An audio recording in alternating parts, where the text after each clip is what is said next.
Hello friends, मैं आज़ाद sir आपका अपना यूट्यूब चैनल आर्ट्स बाय आज़ाद सर में स्वागत है।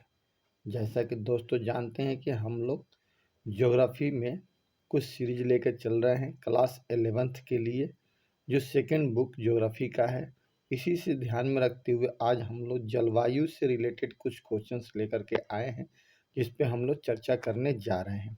चलिए दोस्तों, बिना लेट किए हुए हम लोग चलते हैं और देखते हैं कि कौन सा क्वेश्चन जो है जलवायु से जो बहुत ही महत्वपूर्ण है आपके एग्ज़ाम को ध्यान में रखते हुए, जो आपका एग्ज़ाम आने वाला है। तो दोस्तों, सबसे पहले हम लोग देखते हैं कि पहला क्वेश्चन क्या है। तो शीत ऋतु के आरंभ में तमिलनाडु के तटीय प्रदेशों में वर्षा किस कारण से होती है? क्या क्वेश्चन है दोस्तों कि शीत ऋतु के आरंभ में तमिलनाडु के तटीय प्रदेशों में वर्षा किस कारण से होती है?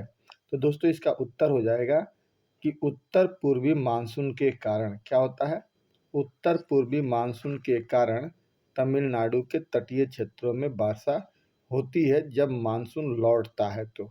ठीक है दोस्तों, चलिए, बहुत महत्वपूर्ण क्वेश्चन है आपके लिए ये। अगला क्वेश्चन है कि दक्षिण भारत के संदर्भ में कौन सा तथ्य ठीक नहीं है? दक्षिण भारत के संदर्भ में कौन सा तथ्य ठीक नहीं है? तो दोस्तों, यहाँ विषम जलवायु पाई जाती है। दक्षिण भारत में क्या होती है? विषम जलवायु पाई जाती है। एक जैसा जलवायु वहाँ पर नहीं पाया जाता है। ऑप्शन इसका क्या हो जाएगा? बी हो जाएगा। चलिए दोस्तों, अगला बात करते हैं हम लोग। 3 नंबर जो क्वेश्चन है वो कह रहा है कि कोपेन और जलवायु वर्गीकरण के अनुसार में ई प्रकार की जलवायु पाई जाती है। ई प्रकार की जलवायु कहाँ पर पाई जाती है दोस्तों? तो इसका आंसर हो जाएगा आपका डी, जम्मू और कश्मीर में। कहाँ पर दोस्तों? जम्मू और कश्मीर में इस प्रकार की जलवायु पाई जाती है, जो आपके एनसीईआरटी से ये क्वेश्चन उठाया गया है। दोस्तों, ये बहुत ही महत्वपूर्ण क्वेश्चन है जो आपके लिए इस एग्ज़ाम के व्यू से महत्वपूर्ण है। निश्चित तौर पे यहाँ से क्वेश्चंस आपके आएंगे। अगला क्वेश्चन कह रहा है निम्नलिखित में से कौन सी गैस हरित गृह नहीं है? यानी हरित गृह गैस नहीं है। तो दोस्तों, इसका आंसर हो जाएगा डी, ऑक्सीजन, क्योंकि इसमें कार्बन डाइऑक्साइड होता है, क्लोरोफ्लोरोकार्बन होता है और मीथेन भी होता है। अगला क्वेश्चन है दोस्तों 5 नंबर क्वेश्चन कि भूमंडलीय तापमान के लिए निम्न में से कौन जिम्मेदार नहीं है? यानी जो भूमंडलीय ताप बढ़ रहा है, इसमें कौन जिम्मेदार इसके लिए नहीं है? तो बादलों में बिजली का चमकना हो, औद्योगिकरण हो, ज्वालामुखी क्रियाएं हों, या वायुमंडल में प्रदूषणकारी गैसें हों। तो इसका आंसर हो जाएगा दोस्तों ए, बादलों में बिजली का चमकना इसके लिए जिम्मेदार नहीं है, जिससे की वजह से भूमंडलीय तापमान बढ़ रहा है। तो इसका आंसर हो जाएगा दोस्तों ए हो जाएगा। अगला कह रहा है कि चूरू जो राजस्थान में पड़ता है, निम्न में से किस स्थान का उदाहरण है? यानी किस चीज़ का वो उदाहरण है चूरू जो है? तो दोस्तों, सबसे गर्म स्थान है, राजस्थान में सबसे अधिक गर्म पाया जाने वाला स्थान है, तो उसका नाम है चूरू।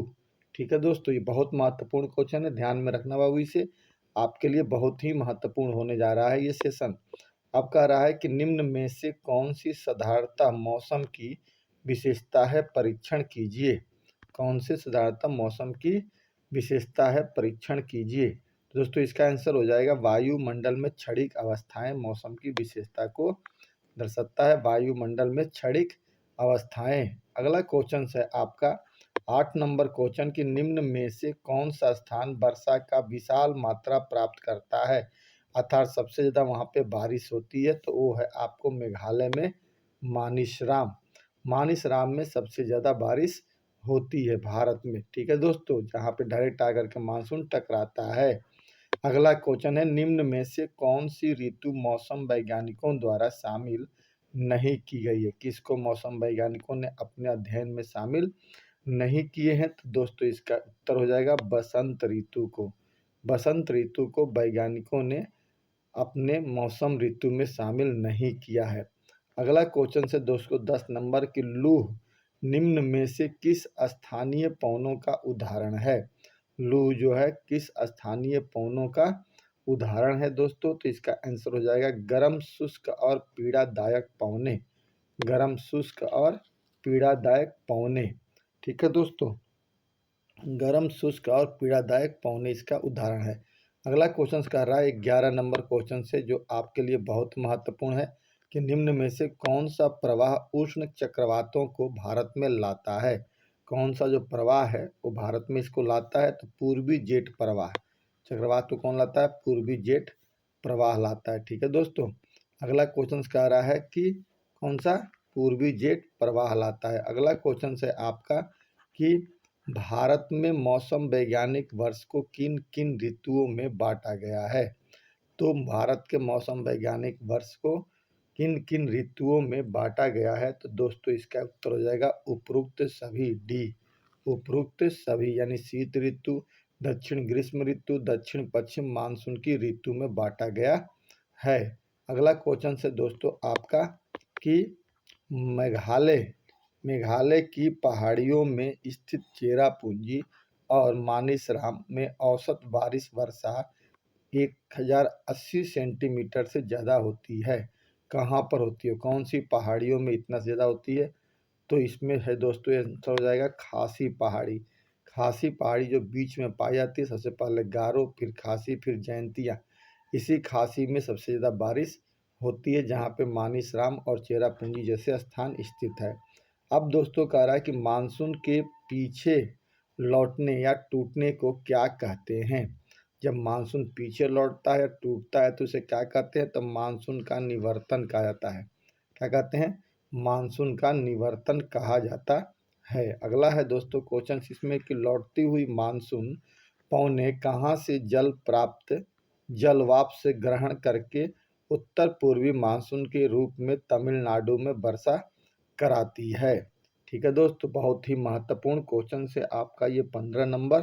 तो बंगाल की खाड़ी से प्राप्त करके कहाँ पे? तमिलनाडु के तटीय क्षेत्रों में बारिश कराती है। तमिलनाडु के तटीय क्षेत्रों में बारिश कराती है, लेकिन पानी कहाँ से प्राप्त करती है? तो ये बंगाल की खाड़ी से प्राप्त करती है। अगला क्वेश्चन है कि दक्षिण पश्चिम मानसून काल में एक बार कुछ दिनों तक वर्षा होने के बाद यदि 2 या कई सप्ताह तक वर्षा न हो तो उसे हम क्या कहते हैं? तो इसे हम मानसून विच्छेद कहते हैं। क्या बोलते हैं दोस्तों?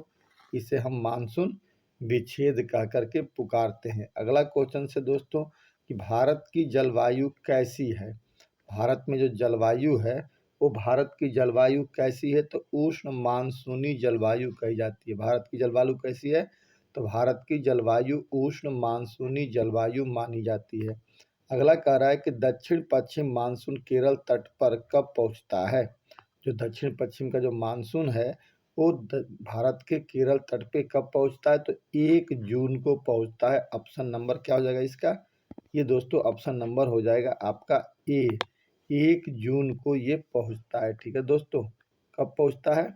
तो यह आपको 1 जून को पहुंचता है। अगला क्वेश्चन से दोस्तों कि मानसून से अभिप्राय ऐसी जलवायु से है जिसमें कि पवनों की दिशा में उत्प्रेषण हो जाता है। ठीक है, तो दोस्तों 19 नंबर क्वेश्चन का आंसर हो जाएगा ए, ऋतु। क्या हो जाएगा? ऋतु। अगला क्वेश्चन कह रहा है कि जलवायु में बदलाव कितने वर्षों में आ जाता है। तो जलवायु में बदलाव लंबे समय में लगभग 50 वर्षों में आ जाता है। ठीक है दोस्तों, बहुत ही ये महत्वपूर्ण क्वेश्चन है। एल नीनो के कारण संसार में किनकी चरम अवस्थाएं आती हैं।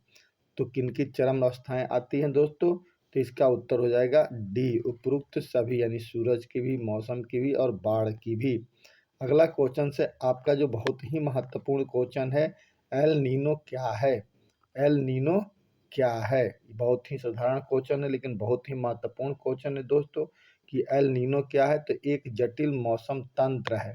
क्या है जी? तो यह एक जटिल मौसम तंत्र है। अगला क्वेश्चन से दोस्तों कि कोपेन के वर्गीकरण के अनुसार भारत में इस प्रकार की जलवायु कहाँ पाई जाती है। इस प्रकार की जलवायु कहाँ पाई जाती है? तो कोरोमंडल तट पर पाई जाती है। कहाँ पाई जाती है? कोरोमंडल तट पर पाया जाता है। अगला क्वेश्चन से दोस्तों जो है आपका वो क्वेश्चन जो है, अब कुछ यहाँ से आपके फिल इन द ब्लैंक्स के क्वेश्चन है, भरने वाले क्वेश्चन हैं। ठीक है दोस्तों, अब इसमें कह रहा है कि स्थल की अपेक्षा जल डैश से गर्म होती है तथा डैश से ठंडा होता है। दोस्तों आप इसमें यहाँ लिखेंगे कि स्थल की अपेक्षा जल देर से गर्म होता है। क्या होता है? देर से गर्म होता है, और इसमें देर हो जाएगा, तथा देर से ही ठंडा भी होता है। क्या होता है?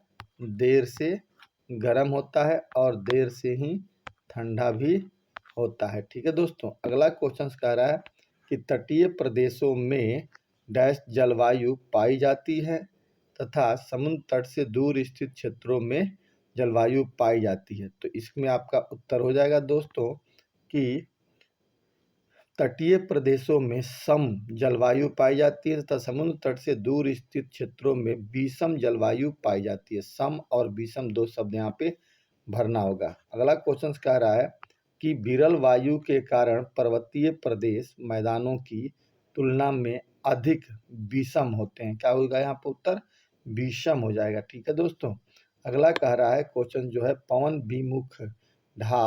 विमुख ढालों की अपेक्षा अधिक क्या होता है? प्राप्त करता है। डैश है यहाँ पर, तो विषम प्राप्त करता है, अधिक विषम प्राप्त, हिंद महासागर होगा, यहाँ पे हो जाएगा हिंद महासागर से प्राप्त करते हैं।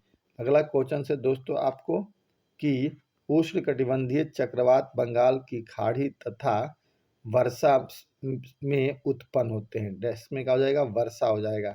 और लास्ट क्वेश्चन है पूर्वी जेट प्रवाह उष्णकटिबंधीय चक्रवातों को भारत में लाता है। पूर्वी जेट प्रवाह जो है वो उष्णकटिबंधीय चक्रवातों को कहाँ लाता है? भारत में लाता है। यहाँ पर क्या हो जाएगा?